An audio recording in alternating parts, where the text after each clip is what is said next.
So imagine stepping off a plane into the blistering, 110-degree desert heat of Phoenix, Arizona. Oh, yeah, it is brutal out there in July. Right, and you've got your suitcase in one hand, and then in the other, you're carrying this massive spiraled binder of just dense parliamentary documents. Like a phone book of bylaws. Exactly. So you walk into this cavernous convention center, you take your seat among thousands of other people, and someone hands you a little electronic voting device. Your little clicker, right. Yeah, your clicker. And then, politely but firmly, you are essentially asked to take responsibility for a $19 million structural debt belonging to a university system that you don't even run. I mean, it is the ultimate nightmare scenario for a delegate. And the crazy thing is, it is quietly, almost invisibly lurking beneath the polite, pious language of the documents you are about to vote on. Wow. Okay, so welcome to this deep dive. If you were listening to this, we're speaking directly to you, the pastoral or lay delegate, preparing for the crucial LCMS Convention in Phoenix, taking place July 18th through the 23rd, 2026. And you have a monumental task ahead of you. You really do. I mean, you aren't just voting on abstract theological ideas here. You are voting on the structural reality of how your church actually operates. Right, because that's the reality of a convention. Yeah. The theology, that's mostly settled. It's the governance that's really up for grabs. Which is terrifying when you think about it. Oh, absolutely. You are voting on the flow of authority that will dictate the survival, the identity, and honestly, the financial liability of your institutions for decades to come. Right. And today, we are hyper-focusing on one specific, incredibly vital area. We're going to cut straight through the dense jargon of 2026, today's Business Issue 1 document, looking exclusively at Floor Committee 7. Right. University education. Yes. But look, we aren't just going to read you a table of contents. We are going to unpack the actual nuts and bolts, the mechanisms of power at play here. Like, how do these rules work? Who actually benefits? And what happens when the money runs out? And to do that, we are operating as your personal research assistants. We are going to evaluate everything through a specific analytical framework that we call Kingdom over Castle. Okay, break that down for me. What does that actually mean when we apply it to, university bylaws? Well, it's a way of measuring the direction of our energy and resources. So the kingdom is the harvest. Right, the outward stuff. Exactly. It's outward facing. It's serving congregations, sending out church workers, forming real students, and engaging the mission field. A kingdom mindset wants low, centralized control, but very high accountability. Okay, so then what's the castle? The castle, on the other hand, is entirely inward. It's all about institutional self-protection, consolidating power, building these bureaucratic boundary markers, and just fortifying the walls to keep people out. So essentially we're asking, does this resolutions serve the student, or does it just serve the structure? Exactly. And to figure that out, we have to use a governance stress test, which means we have to assume bad motives. Now wait, hold on. I mean, we are talking about church work here. Why on earth would we assume bad motives from the people drafting these resolutions? I get that it sounds cynical, but if a rule relies entirely on the good intentions of the people in power, it is a catastrophic rule. Okay, yeah, that makes sense. You have to trace the authority flow. You have to ask, if a group of power-hungry administrators with the absolute worst motives got hold of this new bylaw, how could it be weaponized? So you're looking for the loopholes. Right. If the mechanism allows for abuse, it's a governance risk. We don't judge a bylaw by its pious language, we judge it by what the text actually authorizes. Okay, I really like that framework. It kind of strips away the sentimentality. So let's build a narrative here. We have 10 resolutions in Floor Committee 7, and they actually tell a pretty cohesive, highly concerning story if you look closely. Oh, they absolutely do. It starts with the money, it moves to the people managing the money, it trickles down to the classroom, and then it ends with a massive question about corporate takeover. Which is a huge arc. It really is. So let's start with the money. Resolution 701. To commend the Concordia University system. You can find this on page 126. And on the surface, this is the most boring standard issue resolution imaginable. Right. So the plain language summary is that it's a commendation. It officially thanks God for the Concordia University system, or the CUS. Right. It praises the universities for forming church workers, pastors, teachers, deaconesses, and faithful laity. It asks the Synod to pray for them. All good stuff. But then, tucked right at the end of this lovely thank you note, it requests a financial report on the costs of maintaining the CUS as a separate corporate structure. And specifically highlights a $19 million debt. Right. So this is a classic bait-and-switch resolution, isn't it? It completely is. Look at the whereas clauses. It starts with kingdom language, praising the outward mission, the harvest, the real students being formed. Applying gospel gratitude. Exactly. But then it immediately pivots to this inward administrative boundary management. It just drops the hammer of the law of financial accountability. But push back on that for a second. Like, if I'm sitting in the pew, I want financial accountability. So, yeah. If there's $19 million in structural debt floating around out there, shouldn't the convention demand a retort? Why is it a bad thing to ask how much the castle costs to operate? Asking for a report isn't inherently bad at all. The issue is how the mechanism is being deployed here. Okay, what do you mean?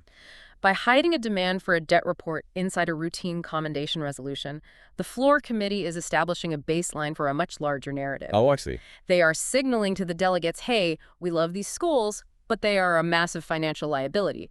It basically assumes that the current structure of the CUS might be an unsustainable burden. So it's psychological framing.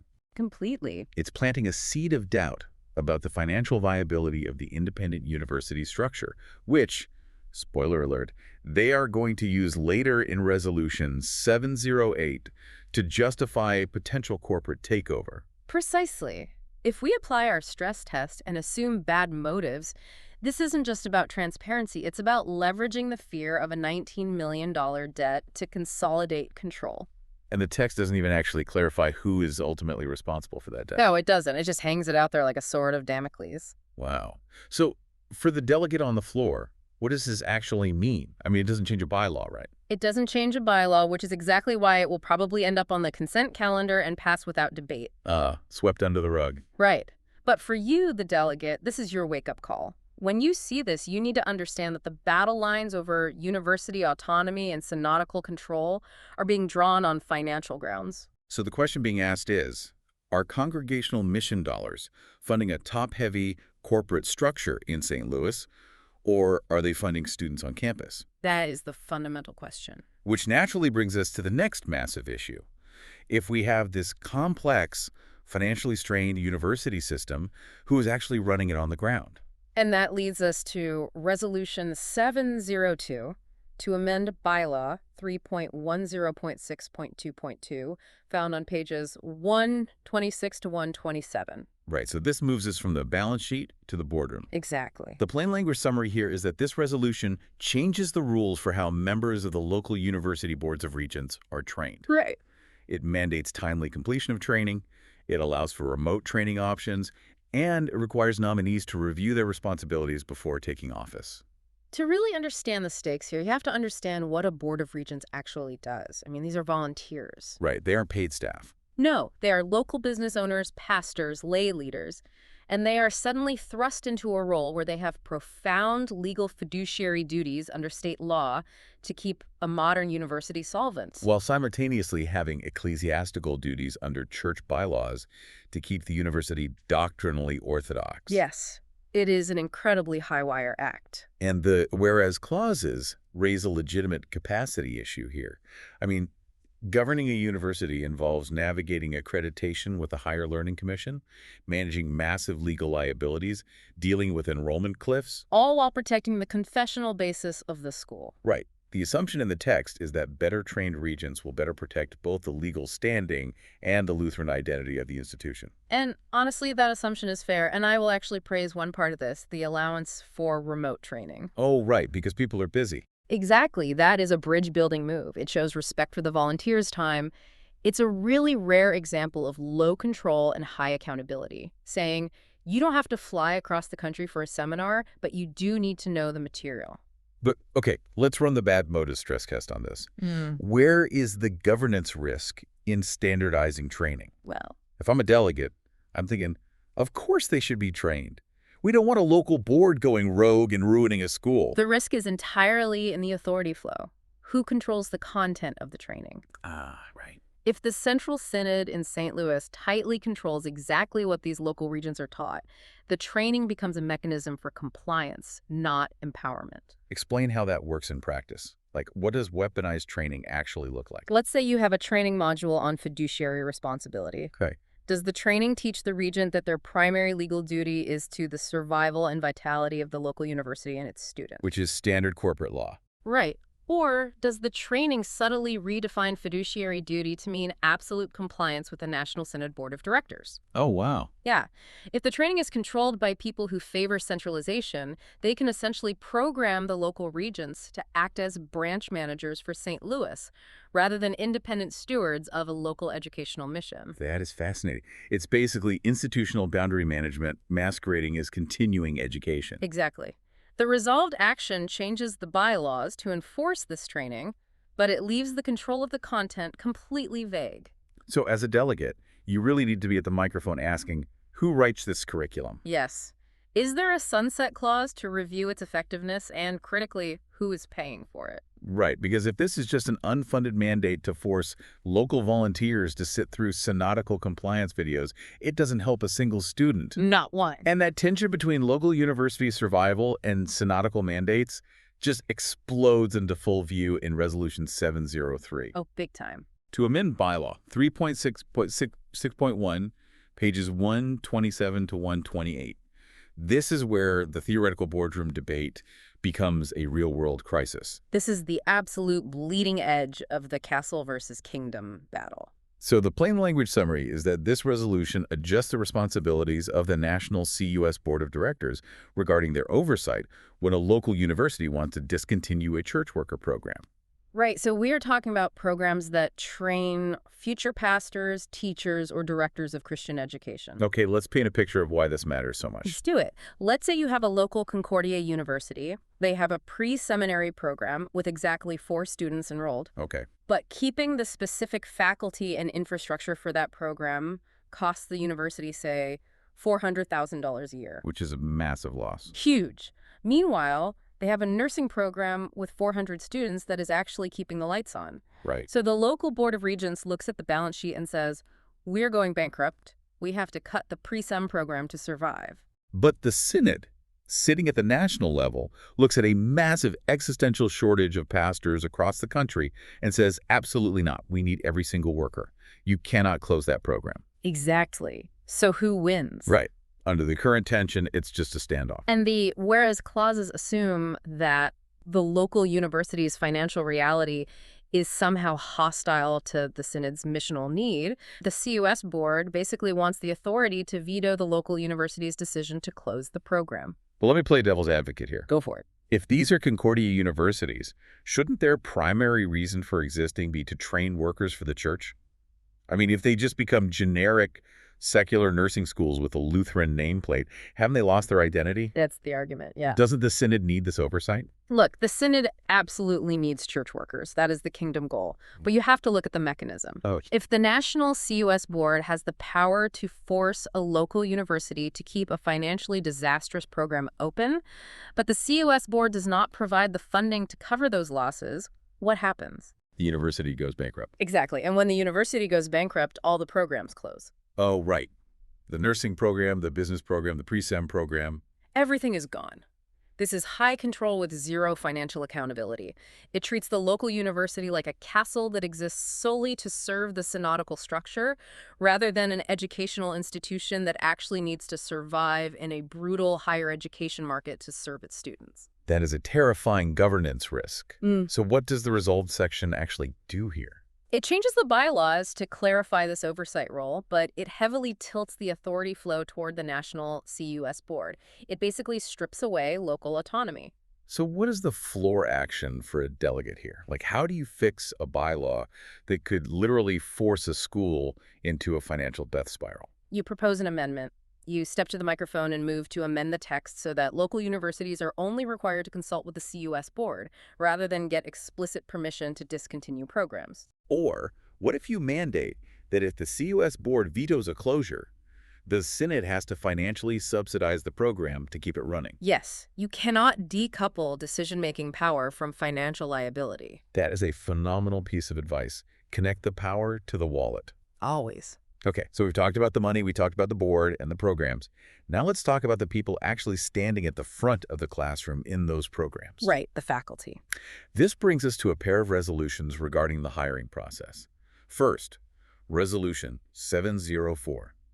To clarify, prior approval protocols for university theological faculties on pages 128 to 129. Oh man, this one has an immense amount of political history behind it. The plain language summary is that this resolution aims to make the hiring process for university theology professors more transparent. Right. Because right now, before a university can hire a theology prof, the candidate has to get prior approval. This resolution clarifies the forms used for that process and requires consultation with the Council of Presidents, also known as the COP. To understand the whereas analysis here, you have to realize that for decades, this prior approval process has been a total black box. Like nobody knows what's happening. Exactly. A university finds a brilliant Orthodox theologian they want to hire. They send the name up the flagpole to St. Louis, and then nothing. Cricket. Months go by. Nobody knows what the criteria are, what forms are being used, or who is actually making the final call. The districts have been submitting overtures begging for transparency. Because, to be fair, theology faculty have a disproportionate impact on student formation. Huge impact. The person teaching freshman theology is actively shaping the worldview of the next generation of church workers. So doctrinal supervision makes total sense. Absolutely. And surprisingly, despite my cynical expectation, this resolution actually seems to promote transparency. It does. This is a rare moment where we see a genuine attempt at bridge building. By forcing the CUS board and the Council of Presidents to openly publish the protocols and forms, it pulls the process out of those smoke-filled back rooms. It names real entities and demands they collaborate publicly. Yes. But, I'm going to make you run the stress test. I'm ready. Assume bad motives. If the process is transparent, where is the danger? The danger is in the expansion of definitions. A transparent process is completely useless if the criteria being applied are illegitimate. Okay, what do you mean by that? The critical governance question is this. Does prior approval remain a legitimate check on confessional fidelity, meaning does this candidate agree with the Bible and the Book of Concord? Right. Or does it quietly morph into an ideological litmus test? Give me an example of how that morphs. Like, what does that look like? Okay, let's say a theology candidate has a flawless record of teaching justification by grace through faith, defending the real presence in the Lord's Supper, and upholding scriptural inerrancy. A perfect Lutheran resume. Exactly. But maybe they wrote an academic paper 5 years ago suggesting a slightly different missional approach to urban ministry that isn't popular with the current synodical administration. Oh, I see. If the prior approval process is weaponized, that candidate gets blocked. Not for false doctrine, but for lacking cultural or political alignment with the ruling faction. So the supervision transforms into institutional control. It's not about protecting the kingdom. It's about protecting the castle's specific culture. Exactly. The resolved action encourages the CUS board and COP to refine and publish these protocols. But it doesn't actually change a bylaw. It just demands better behavior. So for the delegate, how do you enforce better behavior? You hold their feet to the fire. You ask if these newly clarified forms will be publicly available for the convention delegates to read before they vote on other matters. Oh, that's smart. You could propose an amendment setting a strict, say, 90-day deadline for these protocols to be published, so this doesn't just disappear into a committee for another 3 years. And right alongside the professors, we have the executives. Resolution 705. To clarify prior approval protocols for university presidential candidates on page 129. This is essentially the exact same mechanism, but aimed at the most powerful person on the campus. The plain language summary is identical.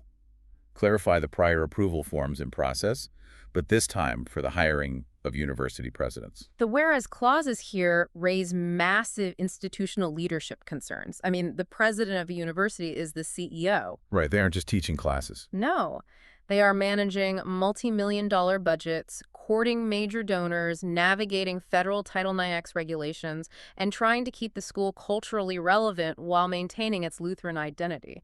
So the assumption here is that presidential searches have been contentious and messy. And I can definitely see why. Yeah. It's like getting pre-approved for a mortgage, but instead of a bank checking your credit score, a committee of church executives is checking your doctrinal fidelity, your leadership capability, and probably your political alliances. That analogy is perfect, but let's look at the governance risk if we assume bad motives. Managing a modern university is a highly specialized, brutal job. The pool of candidates who have the business acumen to save a struggling school, the academic credentials to command respect from a faculty, and the Orthodox theology to pass a synodical purity test. Is incredibly small. Right. You are looking for a unicorn. Now, what happens if the Synod, through the CUS Board and the COB, makes the prior approval process so restrictive, so politically fraught, or so incredibly slow that highly qualified candidates simply walk away in frustration? Which happens. They say, I don't need this headache. I'll go be the president of a private college down the road. Exactly.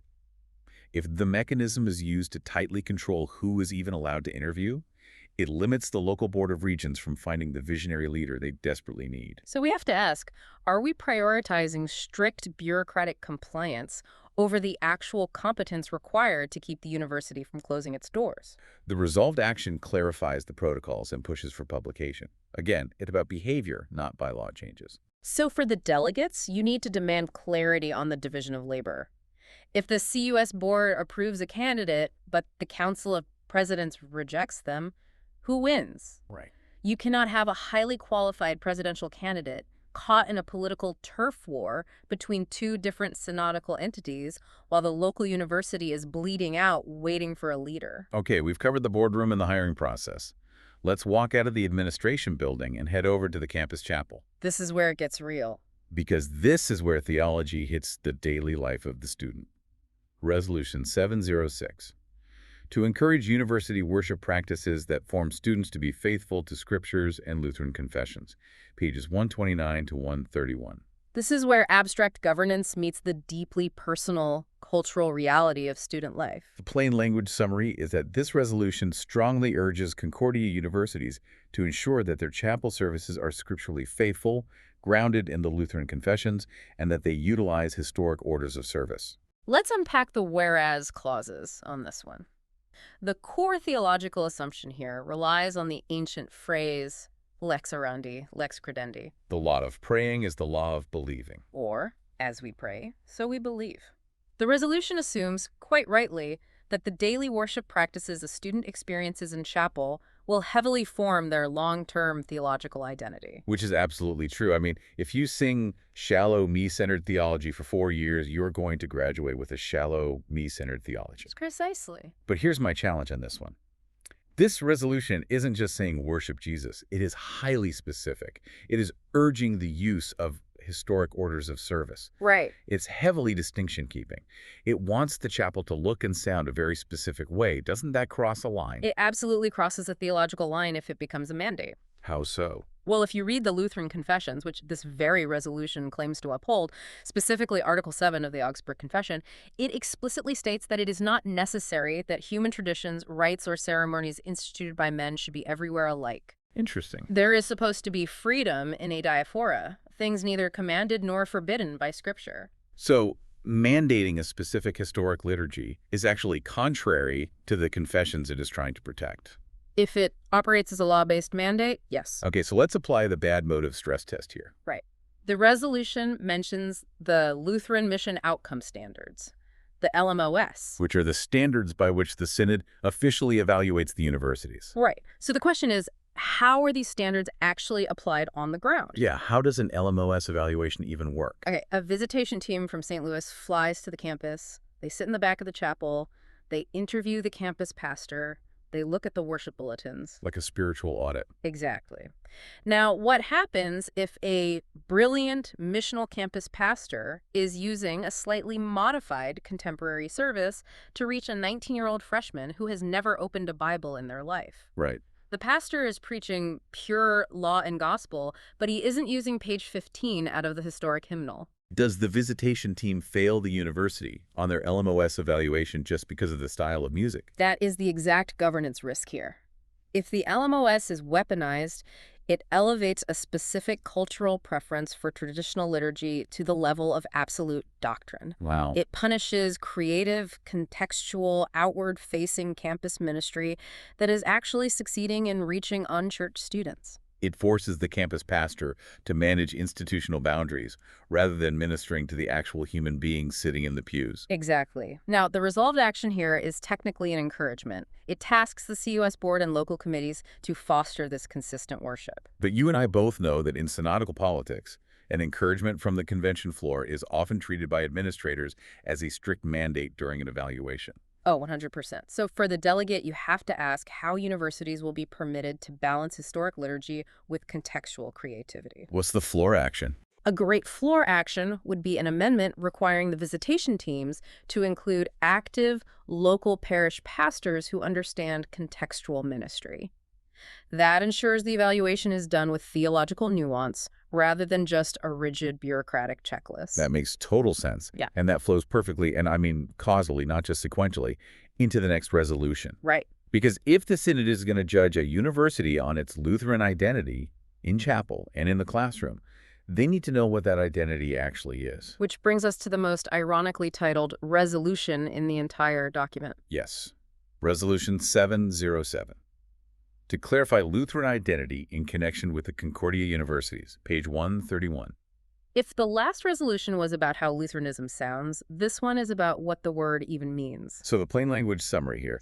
This resolution directs the CUS Board, along with the Commission on Theology and Church Relations, the CTCR, to explicitly define the term Lutheran identity as it applies to universities. Right. And they have to report back with this definition by the 2029 convention. Look closely at the whereas clauses on this one. It raises a literal existential crisis. The Synod has been using these Lutheran Mission Outcome Standards, the LMOS, to judge and evaluate universities for years. Yeah. Yet this very resolution openly admits that the Synod lacks a clear, agreed-upon definition of the term Lutheran identity that anchors those standards. I used this analogy earlier, but I'll use it again because it is so incredibly absurd. Let's hear it. That is literally like a building inspector showing up to your construction site, failing your framing inspection, and when you ask to see his tape measure, he says, oh, we haven't actually defined how long in inches yet. We're going to form a committee to study it for 3 years. It's insane. How can you evaluate a school based on a metric that doesn't even exist? It is a governance nightmare. Yeah. And the assumption driving this is fear. The fear is that without a rigid, legally binding definition, these universities will just drift into secularism or generic evangelicalism just to keep their enrollment numbers up. Hold on, push back for me. Why do we need a new definition? Right. If I'm a delegate, I'm thinking, we have the Bible. We have the Book of Concord. We've been Lutheran for 500 years. Why do we need a task force in 2026 to write a new definition? That is the brilliant, critical question. And if we assume bad motives, the answer is terrifying. Tell me. The risk here is that a small, centralized task force will define Lutheran identity so narrowly that it actively excludes legitimate historical Lutheran diversity. Oh, I see. They could reduce a robust, dynamic confession of the gospel of Jesus Christ into a sterile checklist of institutional behaviors, cultural signifiers, and political alignment. They basically shrink the kingdom to fit inside their specific castle. Exactly. And the resolved action authorizes this task force to define the term and use it to strengthen future LMOS evaluations. Which means for the next 3 years, every Concordia University president is operating in a stressful holding pattern. Trying to guess what the new definition will be. So what is the delegate guidance here? I mean, you can't exactly just vote no on defining your identity. No, you can't, but you can vote on who gets to define it. You must ask who is in the room where this happens. An amendment should be aggressively pursued to mandate the inclusion of active university theology faculty, local regions, and perhaps even students on this task force. Because it cannot just be Synod executives in St. Louis. Right. A definition of identity must be a shared confession, not just a top-down instrument of control. Okay, take a deep breath. Because everything we have talked about so far, the $19 million debt, the regent training, the program closures, the hiring approvals, the chapel liturgy, the definition of identity, all of those friction points culminate right here. This is the big one. This is the main event. Resolution 708, to study Synod-wide corporate status of Concordia University System, pages 131 to 132.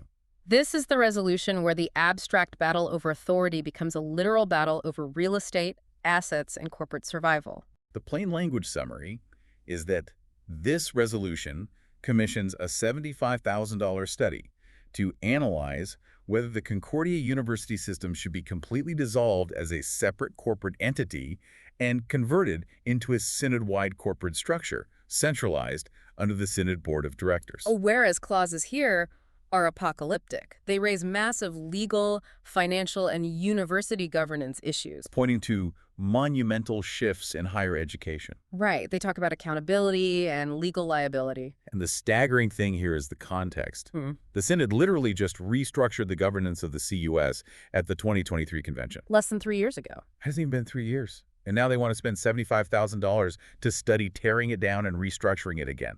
That's structural whiplash. So let's apply maximum scrutiny here. Let's assume bad motives.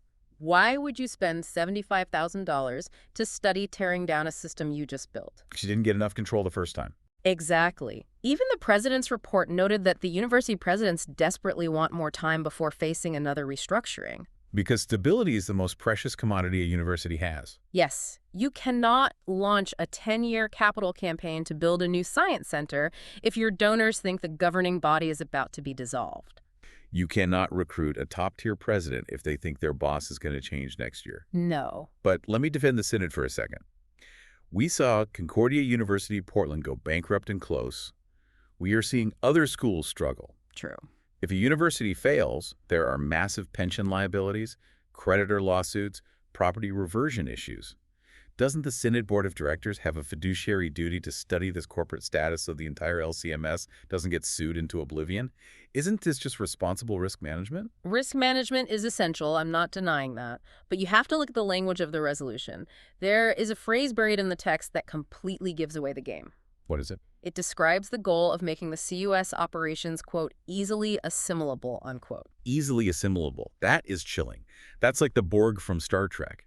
Resistance is futile. Your distinctiveness will be added to our own. Right.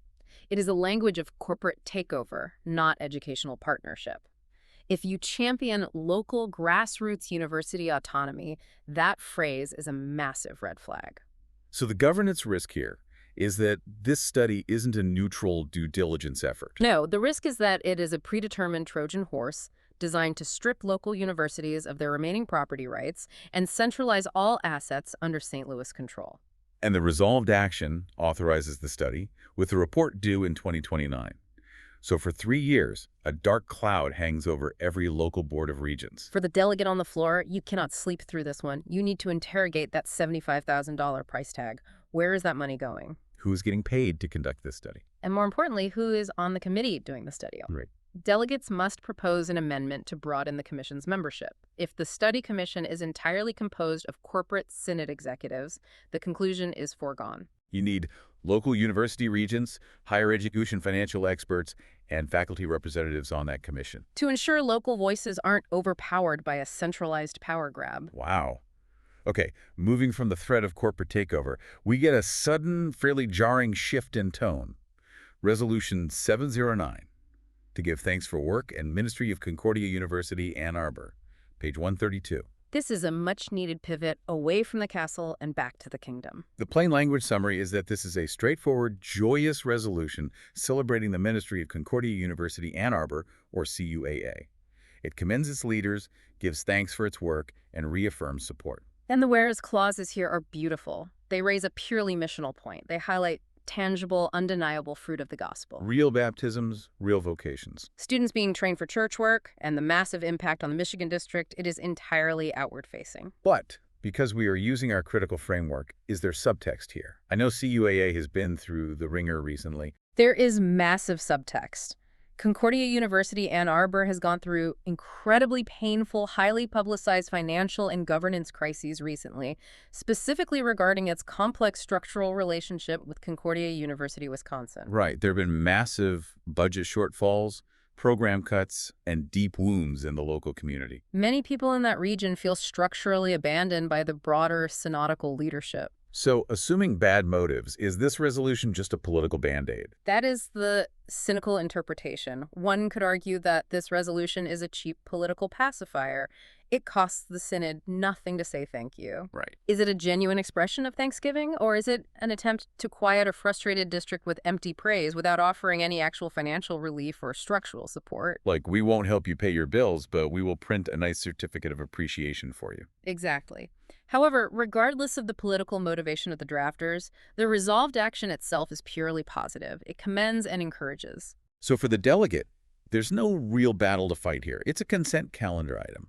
You vote yes, you thank God for the baptisms, and you remember that beneath all these bureaucratic fights, there are real students encountering Christ on that campus. It serves as a vital anchor. It reminds everyone in that convention hall why these universities exist in the first place. Which brings us to the final piece of our document, Resolution 710. To respectfully decline overtures, pages 132 to 133. Do not let the boring title fool you. This is where the raw power of the committee is exercised. The plain language summary.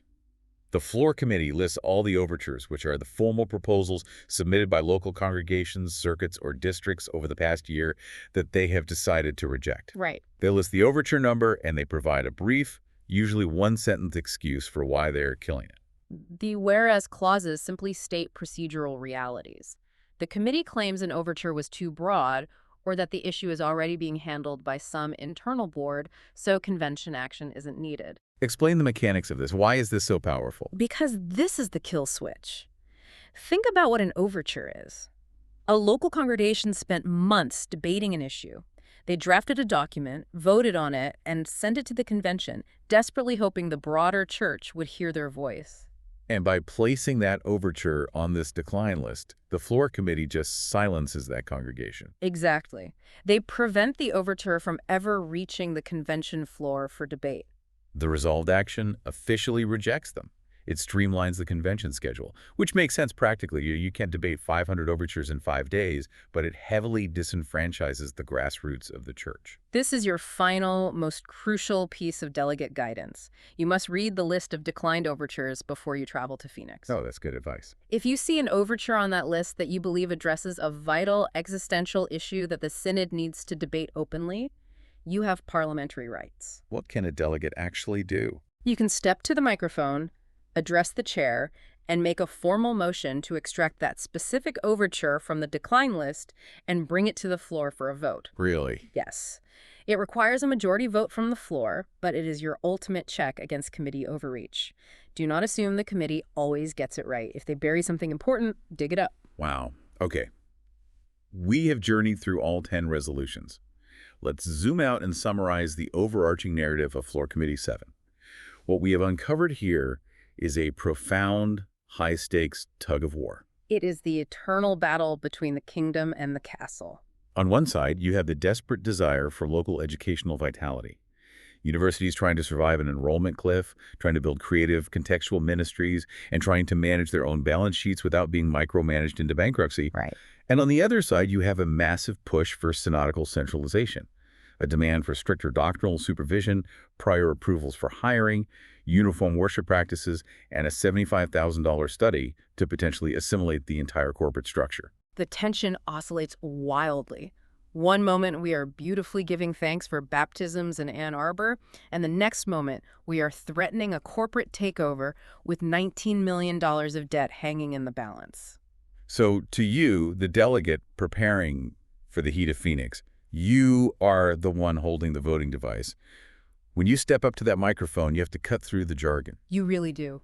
For every single resolution, you must ask the fundamental question, does this serve the student or does it serve the structure? Does this bylaw empower a university to proclaim Christ to a dying world, or does it just give an administrator in St. Louis more power to check a box? And as you ponder those questions on your flight, we want to leave you with a final thought. If the ultimate glorious goal of faithful Lutheran higher education is the harvest, if it is truly about sending out equipped, confessional, passionate workers into a broken, starving world, we have to look honestly at the totality of what we are doing. Yeah. Do all these structural changes, these new prior approval forms, these remote training mandates, and these expensive corporate studies actually create more reapers for the field? Or when all is said and done, are we just spending our precious time, money, and energy building a more heavily fortified barn? That is the question of the convention. Thank you for joining us on this deep dive. Keep reading your documents, keep praying for your church, and when you get to Phoenix, keep asking the hard questions. Have a safe flight.